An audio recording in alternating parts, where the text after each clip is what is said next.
ഇതിലോട്ടേക്ക് കമ്മൽ ഹുക്ക് ഇട്ട് കൊടുക്കുന്നു.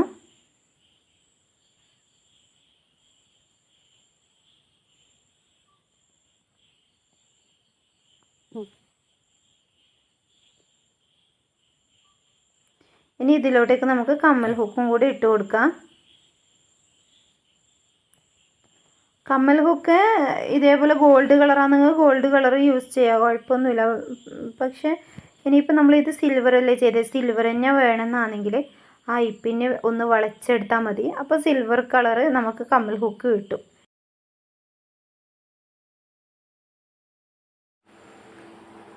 ഇതുപോലെ കമ്മൽ ഹുക്കിൻ്റെ എൻ്റെ ഭാഗം നമുക്കൊന്ന് അകത്തി കൊടുക്കാം. എന്നിട്ട് ഇതേപോലെ ഐപ്പിന്നിൻ്റെ ഹോളിലോട്ടേക്ക് ഇട്ട് കൊടുത്തിട്ട് ടൈറ്റ് ആക്കി കൊടുക്കാം.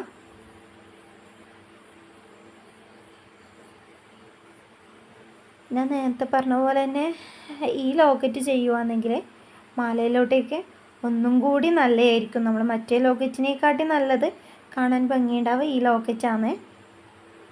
അപ്പോൾ ഇത് മാലയോട്ട് നല്ല മാച്ചായിട്ട് തന്നെ നിൽക്കും. ജസ്റ്റ് ഞാൻ കുറച്ച് കഴിഞ്ഞിട്ടൊന്ന് കാണിച്ചു തരാം അതെങ്ങനെ നിൽക്കാന്നുള്ളത്. പിന്നെ ഇതാ കമ്മൽ ഹുക്ക് ആക്കാൻ അറിയാത്തവരുണ്ടെങ്കിൽ ഇതാ ഇതുപോലെ ഒന്ന് വളച്ചു കൊടുത്താൽ മതി. പിന്നെ അത്യാവശ്യം ഇങ്ങനെ ഒന്ന് വളച്ചു കൊടുത്താൽ നമുക്ക് കമ്മൽ ഹുക്കായിട്ട് യൂസ് ചെയ്യാൻ പറ്റും.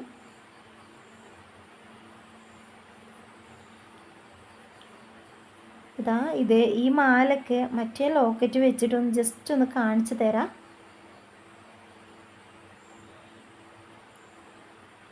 ഇത് നിങ്ങൾക്ക് വേണമെങ്കിൽ ഇപ്പം ഈ പേൾ വേണമെങ്കിൽ ഫുള്ളായിട്ട് ഒരു ഭാഗത്ത് ഈ 3 കളർ വരുന്നത്, ഒരു ഭാഗത്ത് ഈ കളർ വരുന്നതാക്കാം. അതുപോലെ തന്നെ ഇതേപോലെ നമ്മൾ പേൾ മാത്രം ഇങ്ങനെ ഇടവിട്ട് ചെയ്തെടുത്ത് പാദസരം കൊളുത്ത് കൊടുത്തിട്ടുണ്ടെങ്കിൽ അത് പാദസരമായിട്ട് മാറും. പാദസരം നല്ല ഭംഗിയാണ് കേട്ടോ ഇങ്ങനെ ചെയ്തെടുത്താൽ. അതുപോലെ തന്നെ നമുക്കിനി വയർ ബോൾ എങ്ങനെ ചെയ്യാമെന്ന് നോക്കാം. വയർ ബോളിൽ സിമ്പിളാണ്, അധികം ആൾക്കാർക്കും അറിയുന്ന വർക്ക് തന്നെയായിരിക്കും. ജസ്റ്റ് പേൾ കോർത്തെടുക്കുക. അത് നമ്മുടെ ഐഡിയാസ് അനുസരിച്ച് ഇടവിട്ടോ അതെങ്ങനെയാണെങ്കിലും നമുക്ക് ജസ്റ്റ് ഒന്ന് പേൾ കോർത്തെടുക്കാം. എന്നിട്ട് എൻഡ് ടൈപ്പ് ഒട്ടിച്ചു കൊടുക്കുക. ഇത്ര മാത്രമേ വരുന്നുള്ളൂ. ഇതേപോലെ തന്നെ ഞാൻ ഈ പേള് പകുതി കോർത്തെടുത്തിട്ട് ഫുള്ളായിട്ട് കാണിച്ചു തരാം.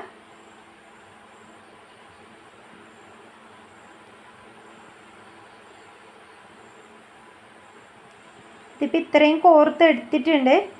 ഇനി വേണ്ടത് വൈറ്റ് പേൾ കോർത്തെടുക്കുകയെന്ന് വേണ്ടത്. നമുക്ക് വേണമെങ്കിൽ ഒരു ഭാഗത്തേക്ക് ഈ 3 കളർ പേളാക്കിയിട്ട് ഒരു ഭാഗത്തേക്ക് വൈറ്റ് പേളാക്കുന്നെങ്കിൽ അങ്ങനെ ചെയ്യാം. അല്ല വൈറ്റ് പേളും ഇതും ഇടവിട്ട് കൊടുക്കുന്നെങ്കിൽ അങ്ങനെ ചെയ്യാം. എങ്ങനെ വേണമെങ്കിലും ചെയ്യാം. ഇനി നമുക്ക് 2 സൈഡിലും കുറച്ച് വൈറ്റ് പേളും കൂടെ കോർത്തെടുത്തിട്ട് വരാം. 2 സൈഡിലും വൈറ്റ് പേൾ കോർത്തെടുക്കുക. എൻഡ് ടാപ്പ് ഒട്ടിക്കാനുള്ള സ്പേസ് വിട്ട് കൊടുക്കുക. അതിൻ്റെ മുമ്പ് ഞാൻ ജസ്റ്റ് നിങ്ങൾക്കിപ്പം ക്ലാസ് കഴിഞ്ഞാലും പിന്നീട് ചെയ്യുമ്പം ഇതേപോലെയൊക്കെ ലോക്കറ്റ് ആക്കിയിട്ട് നമുക്ക് ഇതേപോലെ ചെയിനിലിട്ടിട്ട് യൂസ് ചെയ്യാൻ പറ്റും. നമ്മൾ ഒരു ക്ലാസ് കാണുമ്പോൾ തന്നെ നമുക്കതിൽ കുറേ ഐഡിയാസ് കിട്ടുമെന്ന് ഞാൻ പറഞ്ഞിട്ടുണ്ടായിട്ടില്ലേ. അപ്പോൾ ഇതേപോലെ തന്നെ നമ്മൾ ഈ കമ്മൽ ഹുക്ക് ഒഴിവാക്കി ഈ ചെയിനിലോട്ടേക്ക് ഇത് കൊടുക്കുകയാണെങ്കിൽ നമുക്ക് അതൊരു മാലയായിട്ട് യൂസ് ചെയ്യാൻ പറ്റും. ഇതുപോലെ തന്നെ കമ്മലും അതിന് മാച്ചായിട്ട് ചെയ്തെടുക്കുകയേ വേണ്ടുള്ളൂ. ഇത് ചെയ്യുന്നത് ഞാൻ പ്രത്യേകം പറഞ്ഞ് തരേണ്ടി വരില്ലായിരിക്കും, കാരണം നമ്മൾ ഇന്നലത്തെ ക്ലാസ്സിൽ ചെയ്ത അതേ മെത്തേഡ് ഞാൻ ഇതിന് യൂസ് ചെയ്യാം. എന്നിട്ട് ജംഗ്രിങ്സ് ഇട്ട് കൊടുക്കാം, എസ്കോളത്ത് ഇട്ട് കൊടുക്കാം. അങ്ങനെ തന്നെ ജംഗ്രിങ്സ് ഇട്ടിട്ട് വേണമെങ്കിൽ കൊടുക്കാം, അല്ലെങ്കിൽ ഐപ്പിന്നിൻ്റെ ഹോളിലേക്ക് തന്നെ ചെയിൻ ഇട്ട് കൊടുക്കുക, നമ്മൾ ഇന്നലെ ചെയ്ത പോലെ കേട്ടോ. ഇനിയിപ്പോൾ നമുക്ക് ആ ചെയ്ത് വെച്ച ഹെയർ ബോയിലോട്ടേക്ക് എൻഡ് ടാപ്പ് ഒട്ടിക്കുകയെന്ന് വേണ്ടത്. അതിന് വേണ്ടി ആദ്യം ഒരു ചെറിയ പീസ് നമ്മൾ എൻഡ് ടാപ്പ് എടുക്കാം. എന്നിട്ട് ഒരു ഭാഗത്തോട്ടേക്ക് ആദ്യം ഒട്ടിച്ചു കൊടുക്കുക.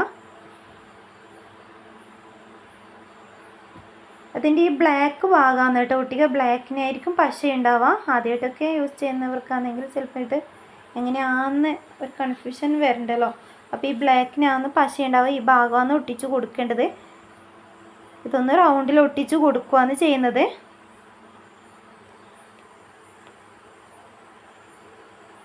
കറക്റ്റായിട്ടൊന്ന് റൗണ്ടിൽ ഒട്ടിച്ച് കൊടുക്കാം. പേളൊക്കെ കറക്റ്റാക്കി കൊടുക്കാം.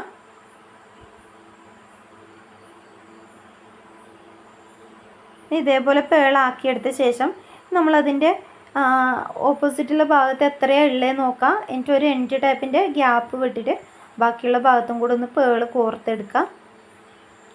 ആ എൻഡ് ടൈപ്പ് വെച്ച് നോക്കിയിട്ട് പേള് കോർത്തെടുത്താൽ തന്നെ അത് കറക്റ്റായിട്ട് കിട്ടും. നമുക്കിതേപോലെ രണ്ടാമത്തെ ഭാഗത്തും കൂടെ ഇതേപോലെ തന്നെ എൻഡ് ടൈപ്പ് ഒട്ടിച്ച് കൊടുക്കുകയാണ് ചെയ്യുന്നത്.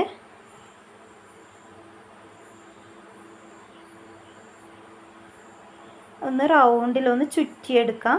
എൻഡ് ടൈപ്പ് ചുറ്റുമ്പോൾ അങ്ങനെ പേടിക്കാൻ ഇതാക്കാനൊന്നുമില്ല കേട്ടോ. കാരണം ഇതെങ്ങനെ ഇളകിപ്പോല, നമ്മളൊന്ന് പറിച്ചെടുക്കാൻ നോക്കിയാൽ പോലും അത്രയും ബുദ്ധിമുട്ടാണ്. ഇത് ഇളകി വരുകയില്ല. നിങ്ങൾക്ക് വേണമെങ്കിൽ നമ്മൾ നേരത്തെ ചെയ്ത ആ മാല ഇതേപോലെ ചെയ്തെടുക്കാൻ പറ്റും. ഇതുപോലെ രണ്ട് ഭാഗത്ത് കൊടുത്തിട്ട് വേണമെങ്കിൽ ചെയ്തെടുക്കാം. ഇല്ലെങ്കിൽ ഇതാ ഈ ലോക്കറ്റ് ഊരിയെടുത്തിട്ട് ഈ ലോക്കറ്റ് ഇട്ട് കൊടുക്കുകയും ചെയ്യാം. ഈ ലോക്കറ്റായിരിക്കും കേട്ടോ ഒന്നും കൂടെ നല്ലത്. ഈ ലോക്കറ്റായിരിക്കും. ഇതുപോലെ ഉണ്ടാവും അങ്ങനെ ചെയ്തെടുക്കുകയാണെങ്കിൽ. അപ്പോൾ ഇതുപോലെയാണ് മാലേൻ്റെ ലുക്ക് ഉണ്ടാവുക. അപ്പം നമുക്ക് ഇന്നത്തെ ക്ലാസ് ഇവിടെ വൈൻഡപ്പ് ചെയ്യാം.